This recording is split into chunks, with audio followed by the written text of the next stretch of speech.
Voici un type de relation que j'appellerais toxique. Entretenir deux relations en même temps, c'est aussi une grande forme d'auto-sabotage. Ce que je veux dire par là, c'est que quand on est en relation avec quelqu'un et dans la relation que je vais expliquer ici, c'est quelque chose de pas mal fréquent.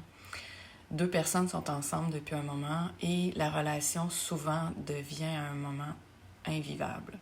Il y a beaucoup de chicanes, les gens ont du mal à se comprendre et souvent à la base, c'était déjà un style de relation un peu toxique, mais il y a énormément d'attachement.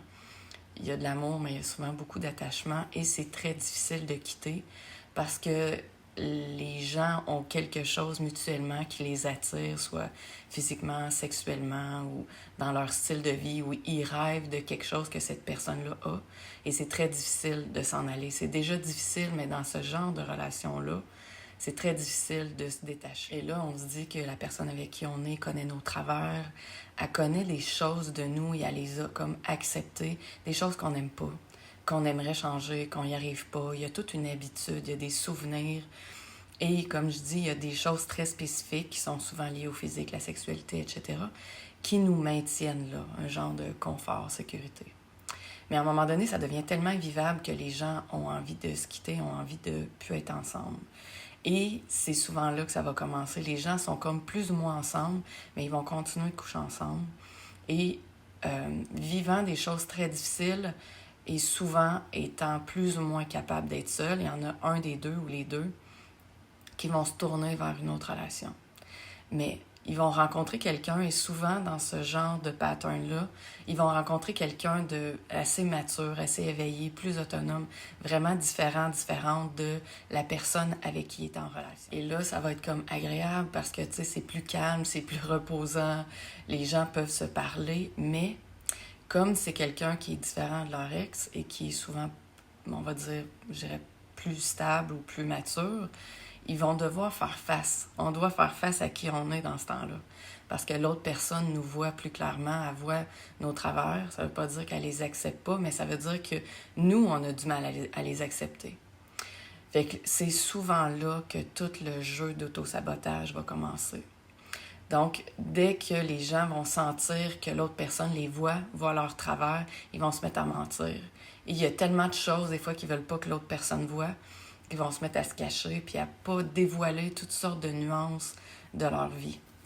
Et à continuer à entretenir le lien avec leur ex parce que c'est très sécurisant. C'est comme un peu un enfant qui revient à la maison. Donc l'ex qui les acceptait, que tout était connu, ou en tout cas il y avait une forme de réconfort malgré tous les conflits, toute la chicane. Et de commencer à entretenir ça en parallèle, ça peut mener très loin parce que autant que ces gens-là découvrent des nouvelles choses chez l'autre personne qui leur fait du bien, autant souvent qu'ils ont du mal à être seuls, qu'ils veulent pas être seuls, autant qu'ils veulent pas arrêter avec leur ex parce qu'à chaque fois qu'ils sont confrontés à des choses en eux avec la nouvelle personne, à chaque fois qu'il y a une tendance à voir la vérité, ils sont pas capables de dire certaines choses de vérité. Donc, ils vont se créer un univers parallèle, puis ils vont retourner avec leur ex, puis ils vont entretenir des choses. Et même si la nouvelle personne leur pose des questions, parce qu'à un moment donné, souvent, on sent des choses, et elle va dire, est-ce que tu vois ton ex? Y a-tu encore ton ex dans l'écart? Non, non, non, non, c'est fini. Oublie ça, mon ex. Parce que des fois, les gens, souvent, c'est un classique, vont trouver des textos ou des choses comme ça. L'autre va dire, non, mon ex m'envoie ça. Mais ça veut rien dire, c'est vraiment fini avec mon ex, les textos, whatever. Et même souvent, les gens, j'entends mes clients me dire, non, non, ils vont se faire dire, c'est un fou, c'est une folle, oublie ça, il se passe rien, on se voit pas. Et au fur et à mesure, il y a beaucoup de choses parce que la personne ayant deux relations est obligée de mentir. Puis à un moment donné, c'est comme si pendant plusieurs jours, elle est moins là pour une personne, elle est plus là pour l'autre personne. Et tout ça va finir par faire en sorte qu'il y a des mensonges par-dessus des mensonges.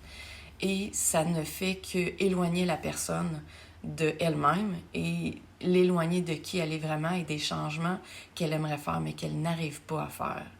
Parce que souvent, ça fait peur de changer. On ne sait pas comment, mais on a envie. C'est pour ça que les gens vont vers une nouvelle personne qui est souvent vraiment différente. Et ça, je vous le dis, c'est vraiment plus fréquent qu'on pense.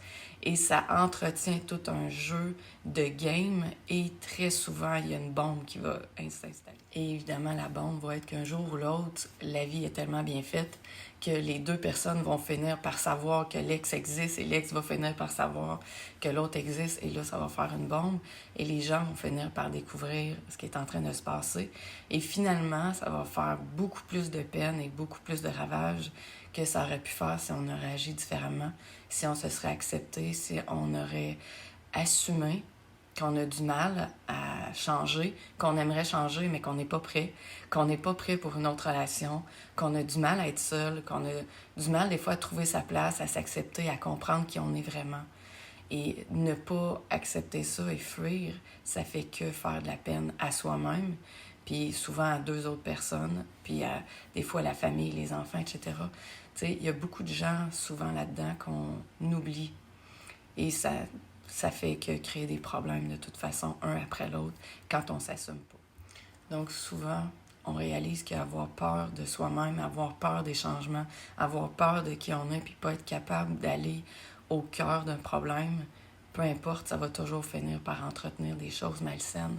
Et surtout, ne pas arriver à se détacher et ne pas prendre le temps de se détacher de quelqu'un avec qui on a été pendant un moment, qu'on a vécu plein de belles choses, et même si c'était des fois même dramatique, il y a souvent un attachement très fort, comme je l'ai déjà dit dans d'autres vidéos, dans les relations appelées complexes ou toxiques.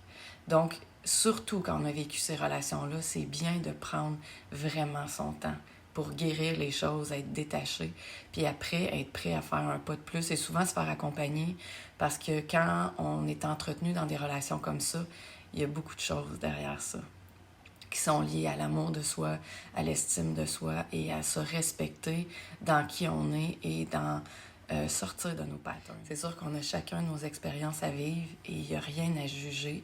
C'est sûr, par contre, que d'entretenir ça, il faut se poser la question, s'il y a deux relations dans ma vie, est-ce que je suis vraiment sincère et honnête face à moi-même? Et habituellement, on ne l'est pas vraiment. Parce que quand on commence à se regarder vraiment, il y a quelque chose. Si on est obligé de mentir, puis on est obligé de s'inventer des histoires, puis de devenir un manipulateur, une manipulatrice, de toute évidence, il y a beaucoup de choses derrière ça qu'on a à comprendre et à travailler sur nous. Et à partir de là, la vie va changer.